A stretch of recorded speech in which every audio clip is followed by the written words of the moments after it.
विद्यार्थी मित्रों प्रणाम। हूँ हसमुख सर, धोरण 10 विषय विज्ञान, प्रकरण 1 रासायनिक प्रक्रियाओं અને સમીકરણો। આગળના વિડીયોની અંદર આપણે સંયોગીકરણ પ્રક્રિયા, ઉષ્માક્ષેપક પ્રક્રિયા એ પ્રક્રિયાઓ જોઈ ગયા। ત્યારબાદ રાસાયણિક પ્રક્રિયાનો બીજો પ્રકાર છે વિઘટન પ્રક્રિયા।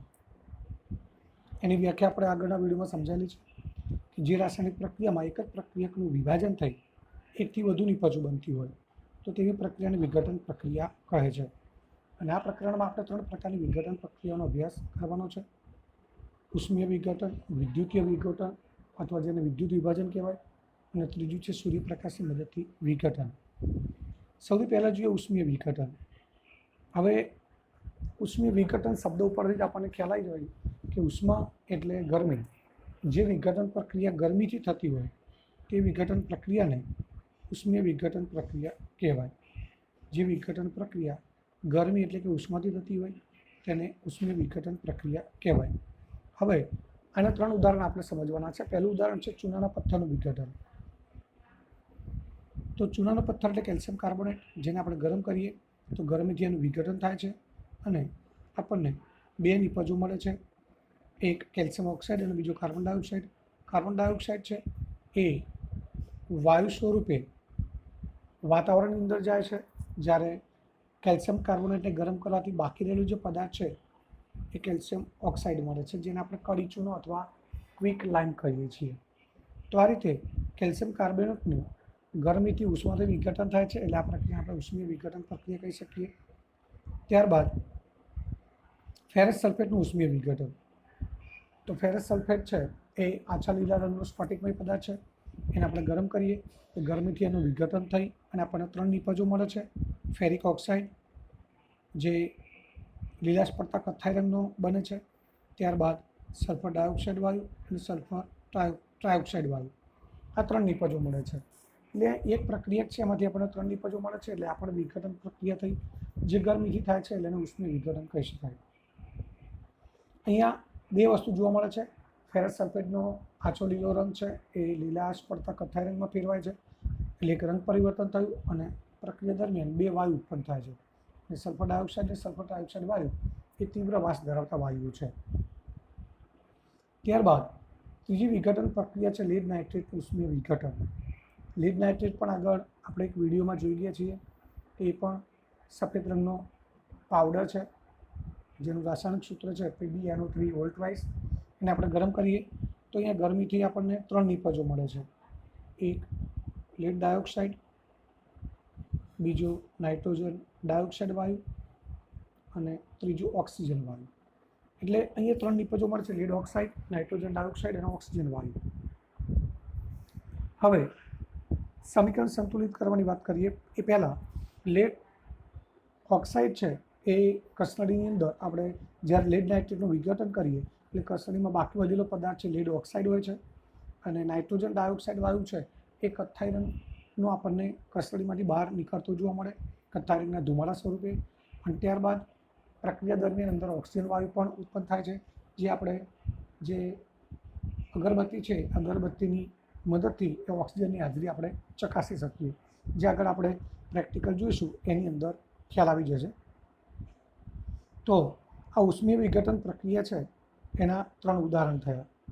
હવે આગળની પ્રવૃત્તિ છે ફેરસ સલ્ફેટનું ઉષ્મીય વિઘટન। તો ફેરસ સલ્ફેટનું ઉષ્મીય વિઘટન છે એ પ્રવૃત્તિ આપણે પહેલાં સમજી લઈએ, ત્યારબાદ આ જ પ્રવૃત્તિ છે એ આપણે પ્રેક્ટિકલ પ્રયોગ દ્વારા પણ સમજવાની છે। તો એક સૂકી ઉત્કલન નળી, ઉત્કલન એટલે કે જે કસનળી છે એ જાડી હોય, મજબૂત હોય, ગરમીથી જે તૂટી ન જાય એવી ઉત્કલન નળીમાં આશરે 2 ગ્રામ સ્ફટિકમય ફેરસ સલ્ફેટ લેવાનું છે। એ ફેરસ સલ્ફેટનો રંગ ભૂલમાં શોધો લખાઈ ગયું છે, નોંધવાનો છે, જે આપણને આછા લીલા રંગનો જોવા મળશે। ત્યારબાદ આ ઉત્કલન નળીને બર્નરની જ્યોત ઉપર ગરમ કરવાની છે। ગરમ કરીશું એટલે ગરમ કર્યા બાદ ફેરસ સલ્ફેટનું વિઘટન થશે, અને ફેરસ સલ્ફેટનું વિઘટન થાય એટલે ઉપર સમજાવ્યા મુજબ ફેરસ સલ્ફેટનો જે આછો લીલો રંગ હતો એના બદલે ફેરસ સલ્ફેટમાંથી ફેરિક ઓક્સાઇડ બનવાને કારણે એનો રંગ કથ્થાઈ રંગ જોવા મળે છે। સાથે સાથે પ્રક્રિયા દરમિયાન 2 વાયુ પણ ઉત્પન્ન થાય છે, સલ્ફર ડાયોક્સાઇડ અને સલ્ફર ટ્રાયોક્સાઇડ। એની આપણે વાસ સૂંઘીએ તો એ તીવ્ર વાસ ધરાવતા વાયુ આપણને જોવા મળે છે. હવે એનું રાસાયણિક સમીકરણ, તો રાસાયણિક સમીકરણ પણ આપણે સમજી ગયા છીએ કે FeSO4 એનું આપણે ગરમીથી વિઘટન કરીએ તો Fe2O3 plus SO2 plus SO3 મળે છે. હવે આ સમીકરણને આપણે સંતુલિત કરવું છે. તો સંતુલિત કરવા માટે Fe જમણી બાજુ 2 છે, ડાબી બાજુ 1 છે. એ ડાબી બાજુ Feની આગળ આપણે 2 મૂકવા પડે એટલે Fe 2 થઈ ગયા. Fe 2 થયા તો સાથે સાથે સલ્ફર પણ 2 થયા, તો જમણી બાજુ સલ્ફર અહીંયા આપણને 2 જોઈ શકીએ છીએ. ત્યારબાદ બાકી રહ્યા ઓક્સિજન, તો ઓક્સિજન 4 દુ 8 થયા ડાબી બાજુ પ્રક્રિયકો બાજુ, તો જમણી બાજુ પણ 3 3 2 5 અને 3 8, એ જમણી બાજુ પણ ઓક્સિજન 8 થઈ ગયા. તો આ રીતે FeSO4ની આગળ આપણે 2 મૂકીએ એટલે સમીકરણ સંતુલિત થઈ જાય છે. અહીંયા નીચે લખેલું છે. તો આ રીતે આ ફેરસ સલ્ફેટનું વિઘટન પ્રક્રિયા થઈ.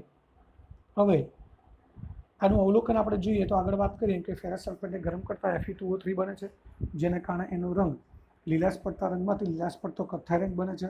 અને જે ઉત્પન્ન થયેલા વાયુ છે સલ્ફર ડાયોક્સાઇડ અને સલ્ફર ટ્રાયોક્સાઇડ, એના કારણે આપણને તીવ્ર વાસ જોવા મળે છે. હવે આ જે પ્રવૃત્તિ છે એ આપણે પ્રયોગ દ્વારા સમજીએ.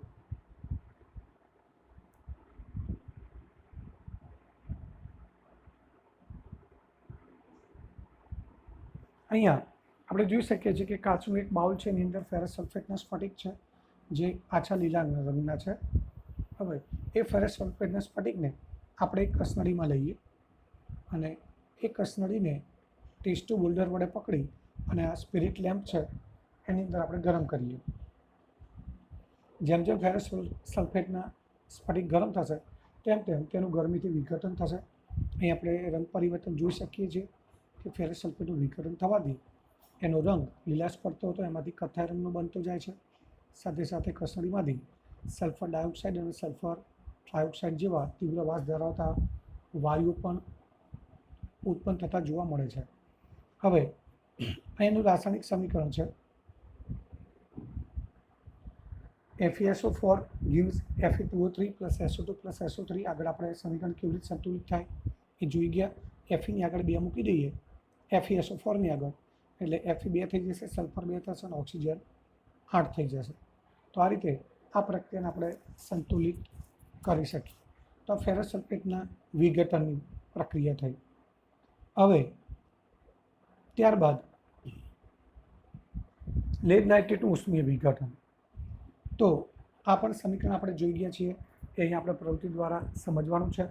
તો એના માટે એક કસનળીમાં આશરે 2 ગ્રામ લેડ નાઇટ્રેટનો પાવડર લેવાનો છે જે સફેદ છે, અને આકૃતિમાં દર્શાવ્યા મુજબ ચીપી આપણે કસનળીને પકડીને બર્નરની જ્યોત ઉપર ગરમ કરવાની છે. તો ગરમ કરીએ એ પ્રક્રિયા દરમિયાન થતા ફેરફારનું અવલોકન કરવાનું છે. તો અહીંયા લેડ નાઇટ્રેટ જેનું રાસાયણિક સૂત્ર છે PbNO3 વોલ્ટવાઇઝ, એનું વિઘટન થાય છે અને વિઘટન થવાથી અહીં આગળ આપણને 3 નિપજો મળે છે. એક લેડ ઓક્સાઇડ PbO, બીજું નાઇટ્રોજન ડાયોક્સાઇડ અને ત્રીજો ઓક્સિજન વાયુ. સૌપ્રથમ આપણે સમીકરણ સંતુલિત કરીએ તો ડાબી બાજુ Pb એટલે કે લેડ 1 છે, જમણી બાજુ પણ 1 છે. ડાબી બાજુ નાઇટ્રોજન, અહીંયા ખાસ ધ્યાન રાખવાનું છે NO3 કૌંસમાં છે, કૌંસની પાછળ એટલે કે કૌંસની બહાર 2 છે, એટલે આ 2 છે એ નાઇટ્રોજન અને ઓક્સિજન બંને માટે લાગુ પડે છે. એટલે એનો અર્થ એ થાય કે ડાબી બાજુ નાઇટ્રોજન 2 છે અને ઓક્સિજન 3 દુ 6 છે.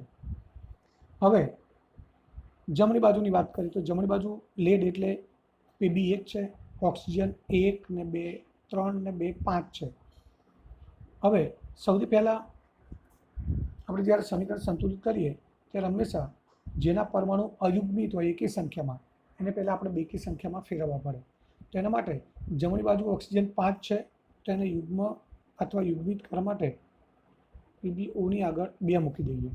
PbOની આગળ 2 મૂકીએ એટલે ઓક્સિજન 2 2 4 ને 2 6 થઈ ગયા. પણ સાથે સાથે લેડ પણ 2 થઈ ગયા, Pb 2 થઈ ગયા. તો ડાબી બાજુ પણ Pb 2 કરવા માટે PbNO3 ટ્વાઇસની આગળ 2 મૂકવા પડે. તો Pb 2 થઈ ગયા. હવે Pb બંને બાજુ 2 થઈ ગયા છે. હવે વાત કરીએ નાઇટ્રોજન. તો નાઇટ્રોજન NO3 એની પાછળ કૌંસની પાછળ 2 છે અને આગળ 2 છે એટલે નાઇટ્રોજન 4 થયા ગણાય. તો જમણી બાજુ પર નાઇટ્રોજન 4 કરવા માટે NO2ની આગળ 4 મૂકવા પડે, આપણે 4 મૂકી દીધા. એ નાઇટ્રોજન બંને બાજુ સરખા થઈ ગયા. બાકી રહી વાત ઓક્સિજનની. ઓક્સિજન કૌંસમાં 3 છે, કૌંસની પાછળ 2 છે અને આગળ 2 છે એટલે 2 દુ 4 અને 4 તરી 12 એટલે ઓક્સિજન 12 થયા. તો જમણી બાજુ ઓક્સિજન 12 આપણે જોવા છે. તો PbOની અંદર 2 ઓક્સિજન છે, NO2 એની આગળ 4 છે એટલે 4 દુ 8, 8 અને PbOમાં 2 10 ઓક્સિજન થયા અને છેલ્લે અહીંયા ઓક્સિજનના 2 એટલે 12 ઓક્સિજન થઈ ગયા. તો આ રીતે સમીકરણ સંતુલિત થઈ ગયું અને એ સમીકરણ સંતુલિત કરેલું જે છે એ અહીંયા નીચે આપણે જોઈ શકીએ છીએ. હવે આ પ્રક્રિયા દરમિયાન આગળ આપણે વાત કરી હતી કે અહીંયા લેડ નાઇટ્રેટનું વિઘટન થઈ લેડ ઓક્સાઇડ મળે છે, એક અસલી રહે છે, જ્યારે નાઇટ્રોજન ડાયોક્સાઇડ વાયુ છે અહીંયા આપણને આકૃતિમાં દેખાય છે કથ્થાઈ રંગના ધુમાડા સ્વરૂપે જોવા મળે છે અને ઓક્સિજન વાયુ છે એ પણ આપણને કસ્ટડીની અંદર જોવા મળે છે. તો અહીંયા લેડ નાઇટ્રેટને ગરમ કરવાથી લેડ ડાયોક્સાઇડ અને કથ્થાઈ રંગનો અહીંયા થોડી પ્રિન્ટિંગ મિસ્ટેક છે એ આગળ તમને PDF મોકલીશ, એમાં થોડો સુધારો થઈ જશે. કથ્થાઈ રંગનો નાઇટ્રોજન ડાયોક્સાઇડ વાયુ, અહીંયા પણ ડાયોક્સાઇડના બદલે લેડ ઓક્સાઇડ આવશે. તો આ રીતે નિપજ તરીકે લેડ ઓક્સાઇડ, કથ્થાઈ રંગનો નાઇટ્રોજન ડાયોક્સાઇડ વાયુ અને ઓક્સિજન વાયુ ઉત્પન્ન થાય છે. આ પ્રક્રિયા આપણે પ્રેક્ટિકલ દ્વારા સમજીએ.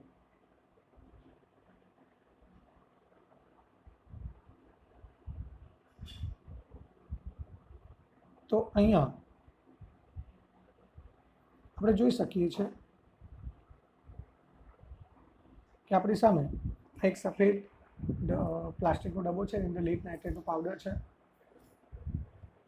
જે સફેદ રંગનો છે. ત્યારબાદ બાજુમાં એક બર્નર છે, એક ચીપીઓ છે, ચીપીઓ છે એના વડે ટેસ્ટ ટ્યુબ છે એ પકડેલી છે અને એમાં સફેદ રંગનું લેડ નાઇટ્રેટનું પાવડર છે. લેડ નાઇટ્રેટ આપણે આ ડબ્બામાં જોઈએ તો એમાં પણ આપણને સફેદ રંગનો પાવડર જોવા મળે છે. હવે લેડ નાઇટ્રેટના વિઘટનની રાસાયણિક પ્રક્રિયા આપણે જોઈ ગયા. આ ટેસ્ટ ટ્યુબ હોલ્ડર છે અને ટેસ્ટ ટ્યુબની અંદર સફેદ રંગનો લેડ નાઇટ્રેટનો પાવડર છે. એનું સમીકરણ આપણે જોઈ ગયા. આ બાજુમાં એક અગરબત્તી છે. સમીકરણ લેડ નાઇટ્રેટ PbNO3 ટ્વાઇસ એનું વિઘટન થાય એટલે લેડ ઓક્સાઇડ ઉત્પન્ન થાય છે.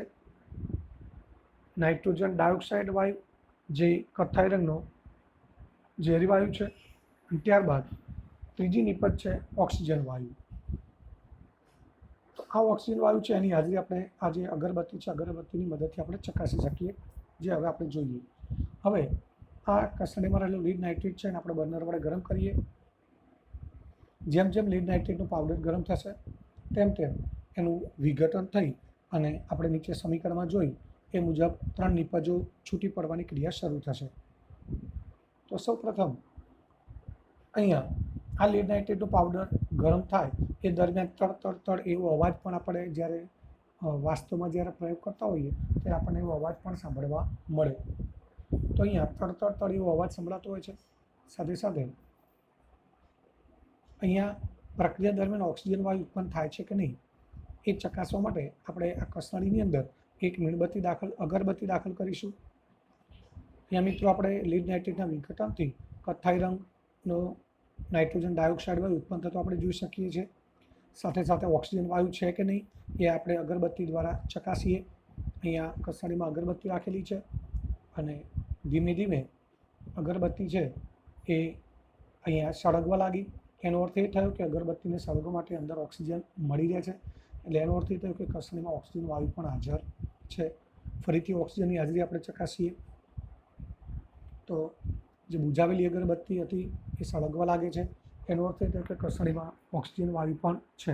સાથે સાથે અહીંયા કસનળીમાંથી નાઇટ્રોજન ડાયોક્સાઇડ વાયુ છે એ કથ્થાઈ રંગના ધુમાડા સ્વરૂપે આપણને જોવા મળે છે. તો આ રીતે આપણે લેડ નાઇટ્રેટનું વિઘટન છે એ વિઘટનની પ્રક્રિયા આ રીતે પ્રયોગ દ્વારા આપણે સમજી શકીએ. હવે એનું નીચે રાસાયણિક સમીકરણ છે, સંતુલિત કરેલું સમીકરણ છે, એટલે નીચેનું સમીકરણ તમારે લખવાનું છે, ઉપરનું સમીકરણ લખવાનું નથી. તો લેડ નાઇટ્રેટના વિઘટનની પ્રક્રિયા થઈ. હવે ત્યારબાદ ત્રીજી વિઘટન પ્રક્રિયા છે વિદ્યુતીય વિઘટન અથવા વિદ્યુત વિભાજન. તો આ પ્રશ્ન છે એ આપણે આના પછીના વિડીયોમાં જોઈશું.